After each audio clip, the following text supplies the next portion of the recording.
जय हिंद साथियों, भाइयों बहनों, आप सबों का अपना एक स्टडी चैनल पे स्वागत है। दोस्तों, आज हम लोग चर्चा करेंगे मूल अधिकार के बारे में।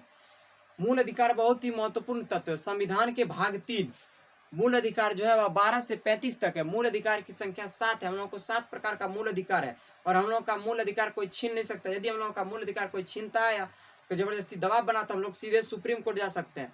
ठीक है, मूल अधिकार के रक्षक सुप्रीम कोर्ट होते हैं।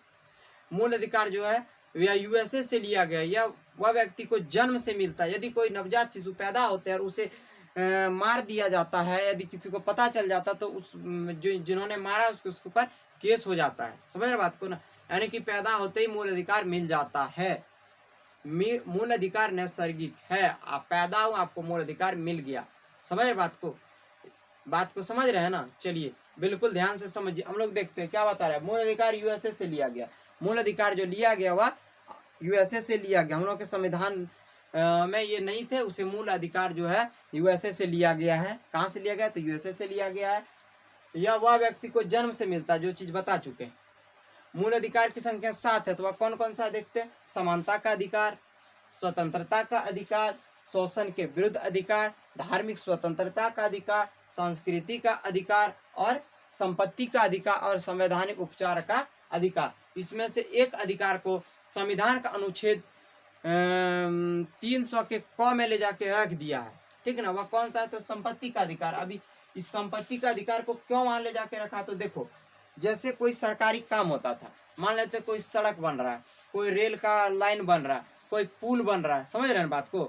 कहीं पे वो बड़ा बड़ा जो लाइन जाते हैं उसका खंबा गड़ा रहा है, तो जहाँ आदमी का मैंने निजी जमीन आ जाता था, वो आदमी लफड़ा कर देता था कि यहाँ जो है हमारा जमीन है, बपोती जमीन, हम यहाँ रोड बनने नहीं देंगे या खंभा गाड़ने देंगे, जमीन बर्बाद हो जाएगा।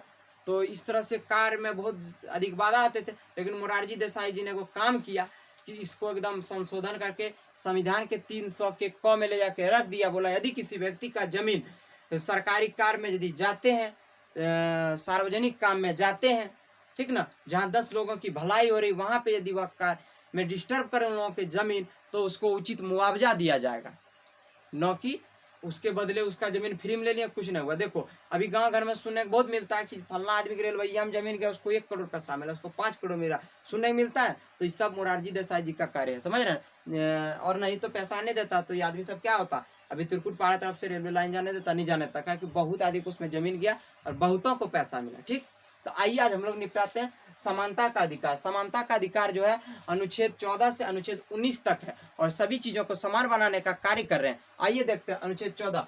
आर्टिकल 14 में बता रहा है कि विधि के समक्ष समानता। ठीक ना? विधि के समक्ष समानता। विधि के समक्ष समानता यानी कि कोई भी विधि यानी कि कोई भी कानून यदि पारित करते हैं वह सबों के लिए समान रहना चाहिए, न कि एसटी एससी के लिए अलग, ओबीसी के लिए अलग, जनरल के लिए अलग। इस प्रकार से नहीं होना चाहिए, सबों के लिए समान होना चाहिए। ठीक ना? अब आप लोग का मन में एक सवाल उठता है कि कहाँ समान है? एसटी एससी को आरक्षण दे दिया है, चूंकि वो लोग निम्न वर्ग के लोग हैं, इसलिए उन लोगों को आरक्षण दिया गया है। देश आजादी के बाद 10 साल तक के लिए दिया था, लेकिन ये भी बात बताए थे यदि उन लोगों की स्थिति समान हो जाएंगे तो आरक्षण वापस ले लिया। लेकिन अब तक स्थिति में कोई बदलाव नहीं आने के कारण उसे समय समय पर बढ़ाते जा रहे हैं। समझ रहे बात को? समाज में अभी भी बहुत ऐसे लोग हैं जो एसटी एससी को बड़े ये नज़र से देखते हैं। गांव घर में यदि दादी को देख लो, यदि बगल के गांव से एसटी एससी लोग आके कुर्सी पे बैठ जाते हैं तो उसे धुलवाते हैं, उसके बाद अंदर वो बेचारी बैठती है। तो ये भावना, चूंकि वो लोग पुराने ख्यालात के लोग, उन लोगों को संविधान से मतलब है, उन लोग एकदम घोर संविधान का उल्लंघन कर रहे हैं। सोच लीजिए, दादी सबको पकड़वाना पड़ेगा क्या रे? चलो टेंशन मत लो, चलो समझ गया। विधि के समक्ष समानता। आर्टिकल 14 में क्या होता है? विधि के समक्ष समानता। 15 में देखते हैं जाति धर्म के आधार पर समानता। जाति धर्म के आधार पर समानता। अब देखो जाति धर्म के आधार पर समानता कैसे बता रहा है, उसको समझिए। जाति धर्म के आधार पर समानता इसलिए बता रहा है कि जाति धर्म के आधार पर समानता। कहाँ समानता है दिखाइए। यदि कोई निम्न वर्ग के लोग हैं और कोई उच्च वर्ग के लोग हैं, तो उच्च वर्ग के लोग यह नहीं कह सकते कि रे तुम निम्न वर्ग के लोग हो, हमारे साथ बैठ के नहीं पढ़ सकते हो, हम लोग सब एक स्कूल में नहीं पढ़ सकते, एक कॉलेज में नहीं पढ़ सकते। ऐसा नहीं है। इन सब चीज को समान कर दिया गया। तो कहाँ? आर्टिकल 15 में इन सभी चीजों को समान किया गया कि एकदम एसटी एससी हो, ओबीसी हो, जनरल हो, उच्च वर्ग के लोग हो, निम्न वर्ग के लोग हो, एक साथ पढ़ो लिखो, कोई दिक्कत नहीं है। समझ में बात को?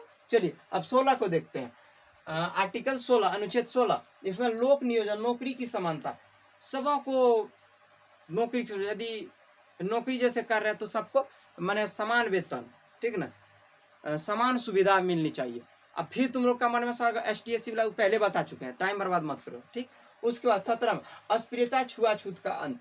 इसमें एकदम समान छुआछूत, जो दादी वाला कहानी बताए, कुर्सी दोनों, अब सिस्टम नहीं है। एक स्कूल कॉलेज में पढ़ो, एक साथ घूमो, कोई दिक्कत नहीं है, ठीक ना। छुआछूत का अंत कर रहा है। उसके बाद उपाधि का अंत 18 में बता रहा उपाधि का अंत किस प्रकार से। देखो उपाधि का अंत जो है, पहले जो अंग्रेज लोगों का पहले बड़ा चापलूस लोग जो थे, उसे केसरे हिंद की उपाधि, ठीक ना, फल्ला उपाधि, तस्का उपाधि, ठीक ना, ये सब मिल जाते थे। लेकिन आप PhD कीजिए, ठीक ना, आपके नाम के अगर डॉक्टर लग गया, आप मास्टर बनिए, मास्टर आपके नाम के अगर कौन मास्टर जी, हाँ। आप प्रोफेसर बनिए, कौन है, प्रोफेसर है, प्रोफेसर की उपाधि लीजिए। आप डॉक्टर बनिए तो डॉक्टर की उपाधि लीजिए। बात को समझ। लेकिन एगो संविधान के साथ नाइंसाफी, यदि कोई मास्टर है तो उसकी पत्नी मास्टराइन, वो बिना पढ़े लिखे मास्टराइन बन गई। सोचो, ये है ना दिक्कत वाली बात, ठीक ना। चलिए, फिर उससे कोई दिक्कत नहीं, मास्टर तो मास्टराइन का आएगी, प्रोफेसर है तो प्रोफेसराइन, डॉक्टर है तो डॉक्टराइन, इस तरह चलता आ रहा है, ठीक, कोई दिक्कत नहीं। समझ गया था। तो 18 उपाधि का अंत हो गया। आप पढ़िए लिखिए एकदम खूब, अपना जो मन में आए उपाधि लीजिए, ठीक। अब आर्टिकल 19 जो बता रहा है, क्या बता रहा है, अभिव्यक्ति, आपका मन में जो आता है वो कीजिए। प्रधानमंत्री का विरोध करना है, विरोध कीजिए। मुख्यमंत्री को गाली देना है, दीजिए, कोई दिक्कत नहीं है। समझ रहे हैं बात को। आप सभा कीजिए, आप बढ़िया बोल सकते हैं तो सभा कीजिए, ठीक। यदि आप, अब दूसरा क्या है, RTI, ठीक ना। आप देख रहे हैं कि कोई लोग जैसे हैं कि आप कोई पद पे और वह संपत्ति मैंने अपना इनकम से ज्यादा संपत्ति अर्जित कर ली है, तो आप उसके बाद RTI फाइल करा दीजिए। वो अधिकार आपको मिल रहा है, कहाँ मिल रहा है, तो अनुच्छेद 19 में आपको अधिकार मिल रहा है। समझ रहे बात को ना।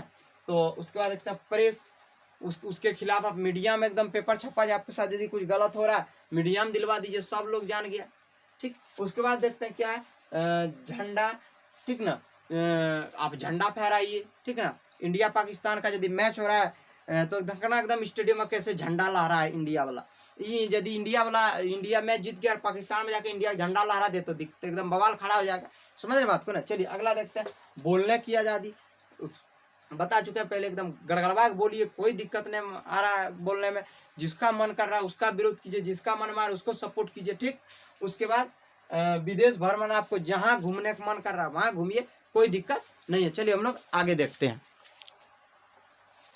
अब हम लोग अगला वीडियो में देखते हैं इससे आगे क्या होता है। 19, अब हम लोगों को चूंकि देखना है कहाँ तक, 12 से 35 तक, तो 19 तक कंप्लीट कर लें। आप लोग बने रहिए, ठीक ना। अगला वीडियो बहुत जल्द आपके लोगों के सामने प्रस्तुत हो रहा है। जय हिंद, जय भारत।